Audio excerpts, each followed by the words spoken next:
ఉద్యోగాలలో open category అనేది అగ్రవర్ణాల కోటా కాదని అది మెరిట్ కు సంబంధించిన అంశమని 42% బీసీ రిజర్వేషన్ పోరాట కమిటీ నేతలు స్పష్టం చేశారు.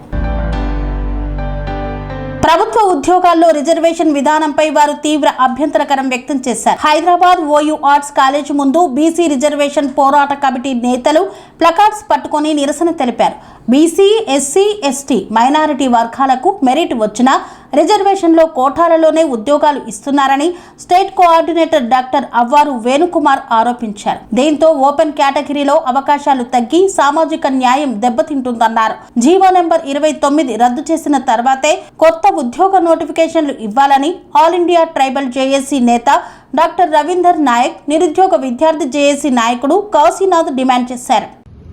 ఏదైతే కాంగ్రెస్ ప్రభుత్వం నిరుద్యోగులకు 2 లక్షల ఉద్యోగాలు కల్పిస్తా అని చెప్పిందో ఆ 2 లక్షల ఉద్యోగాల నోటిఫికేషన్లు వచ్చే ముందు ఎస్సీ, ఎస్టీ, బీసీ అభ్యర్థులకు మెరిట్ కేటగిరీలో రాకుండా అడ్డుకునే జీవో 29 రద్దు చేయాలని మేము డిమాండ్ చేస్తా ఉన్నాం. ఎందుకంటే ఈరోజు ఓపెన్ కేటగిరీ అంటే అది అగ్రవర్ణ కేటగిరీ అయిపోయింది. ఈడబ్ల్యూఎస్ రిజర్వేషన్ ద్వారా 10% రిజర్వేషన్ తీసుకున్నారు.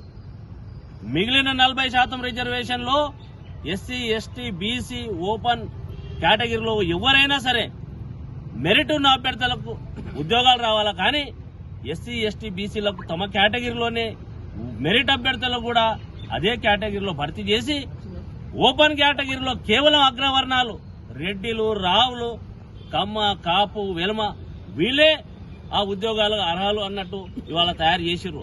ఆ జీవోని రద్దు చేయాలని మేము డిమాండ్ చేస్తా ఉన్నాం. తెలంగాణలో ఉన్న బీసీ, ఎస్సీ, ఎస్టీ ఎమ్మెల్యేలు, మంత్రులు, అధికారులు మీరు మొద్దు నిద్రపోతున్నారని ప్రశ్నిస్తా ఉన్నాం.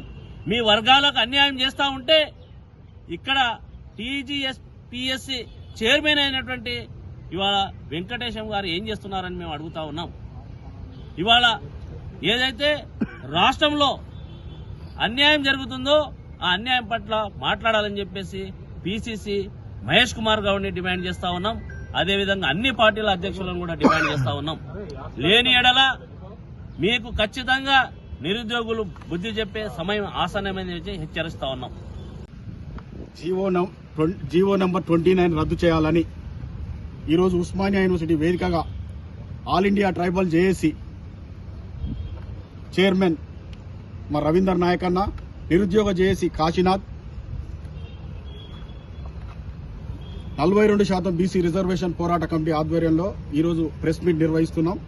ఈ ప్రెస్ మీట్ ముఖ్య ఉద్దేశం ఏంటంటే, ప్రధాన ఉద్దేశం ఏంటంటే, ఏదైతే నిరుద్యోగ సంఘాలుగా చెలవమనవుతున్నటువంటి సంఘాలు, కుల సంఘాలు ఉద్యోగ నోటిఫికేషన్ల కోసం ప్రభుత్వాల దగ్గర అర్జీ పెట్టుకుంటున్నారు, పోరాటాలు చేస్తున్నారు. మీరు చేసే పోరాటాలు ఏ రకమైన పోరాటాలు చేస్తున్నారో ఒకసారి మీరు ఆలోచన చేసుకోండి. మన ముందల జీవో 29 తీసుకొచ్చి పెట్టారు. ఈ జీవో 29 వల్ల ఏం నష్టం జరుగుతుందంటే, అగ్రవర్ణ ధనికులు 40%, అగ్రవర్ణ పేదలు 10% రిజర్వేషన్లు తీసుకుంటారు. మొత్తం 50% రిజర్వేషన్లు తీసుకుంటున్నారు. ఇది మెరిట్ ప్రకారంగా ఉండాలని చెప్పాల్సిన విషయం ప్రజా సంఘాలు, నిరుద్యోగ సంఘాలు చెప్పాలి. ఆ రకంగా చెప్పకుండా ఉద్యోగ నోటిఫికేషన్ వేయాలని రోజు యూట్యూబ్ల ఛానల్ చుట్టూ, మీడియా చుట్టూ తిరుగుతున్నారు. అట్లా తిరిగితే మన సమాజానికి మరింత పెద్ద నష్టం చేసిన వాళ్ళు అవుతారు. సోదరులారా, దయచేసి జీవో 29 రద్దు చేసేంత వరకు మనమంతా ఐక్య పోరాటాలు చేయవలసి ఉంది. అందుకు నిరుద్యోగ సంఘాలు, ప్రజా సంఘాలు కలిసి పోరాటాలు చేయాలి. ఆ రకంగానే పోరాటం చేస్తే ఎస్సీ, ఎస్టీ, బీసీ మైనార్టీ సమాజానికి న్యాయం జరుగుతుంది. ఎస్సీ, ఎస్టీ, బీసీలకు 85% ఉంటే వాళ్ళకి 50% రిజర్వేషన్లు, 13% ఉన్నటువంటి అగ్రవర్ణ ధనికులకు, పేదలకు 50% రిజర్వేషన్లు. ఇది అర్థం చేసుకోవాలి. ఈ రకమైన విషయాన్ని అర్థం చేసుకున్నాకనే మనం ప్రజా ఉద్యమాలు చేయాలి. ఆ దశలోనే పోవాలి. జీవో నెంబర్ 29 వెంటనే రద్దు చేయాలి. నా పేరు వేణుకుమార్, ఉస్మానియా యూనివర్సిటీ 42% రిజర్వేషన్ పోరాట కమిటీ.